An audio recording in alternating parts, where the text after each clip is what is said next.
If you're thinking of moving or even just traveling to Bali, you first have to know what to expect there. But the thing is this, most digital nomads and people online are going to tell you that's a little paradise island, it's amazing. And I mean, they have to do it because they have to show you that they're having an amazing time, right?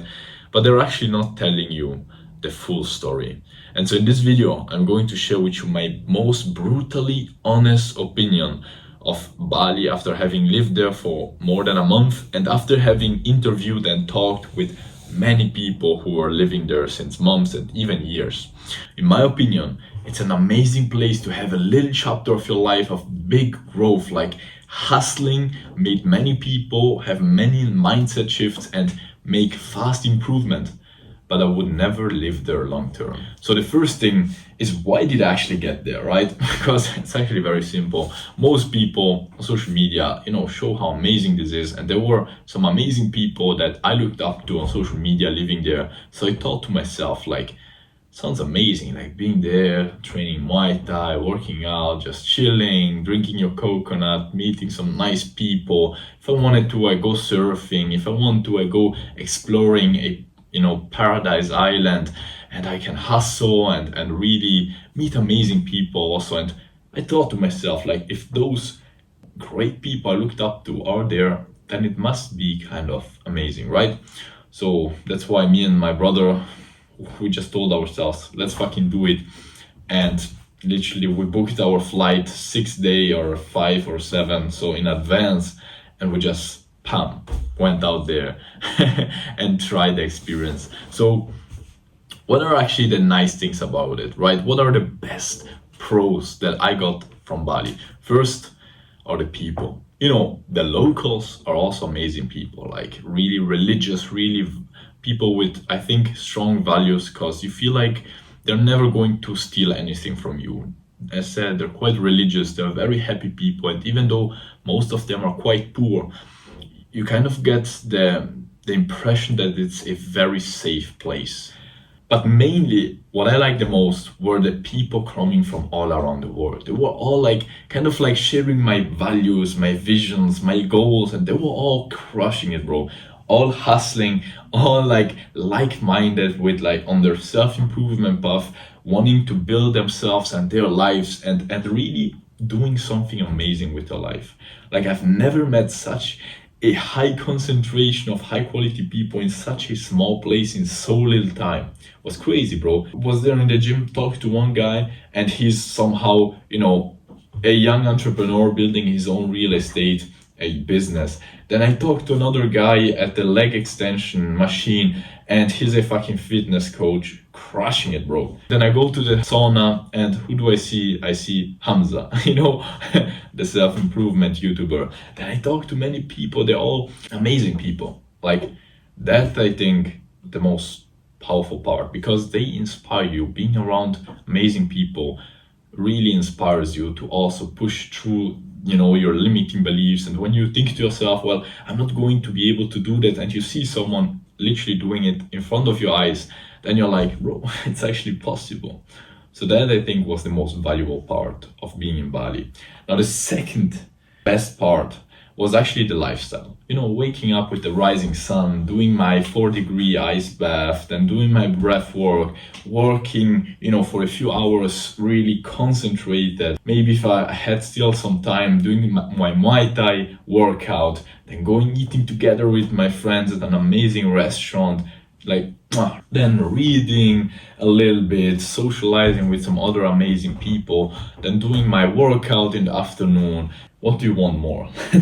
That's probably why most people who get there stay there, because it's an amazing lifestyle.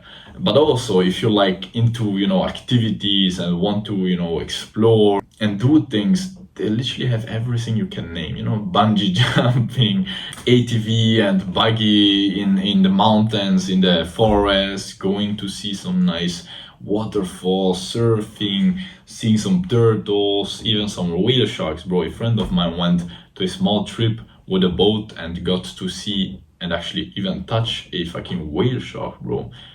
Think every nice activity you can think of, probably except the ones where you need some snow, you can probably find them there.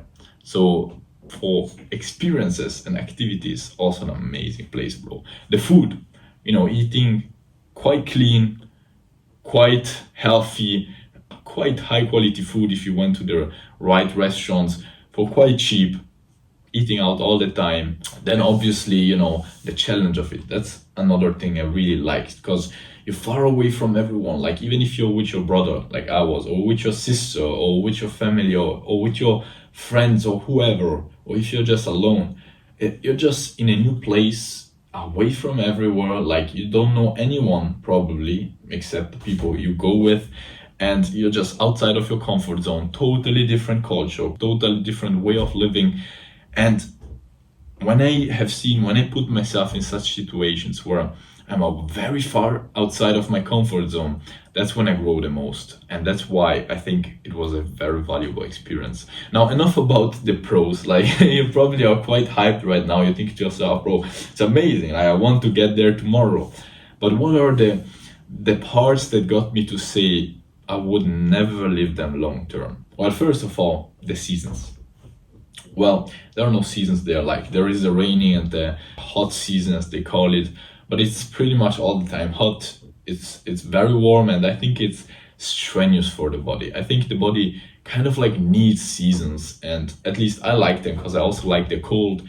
And just being hot all the time, I also noticed how that made my performances in calisthenics go down. Another thing that you might want to consider are the hidden dangers. I was there eating at the restaurant, and there is a stray dog next to me. Now, that stray dog just gives me a little scratch to tell me I want some food, and I have to get 3 rabies shots because, you never know. Mosquitoes who get around, some diseases that you don't want to get, some fish that you don't want to step on when you're surfing, like the stonefish, which I actually saw when I was snorkeling, and other things like that, where you think to yourself, well, I would rather avoid this kind of risks. Obviously, also the traffic, the chaos, the noise.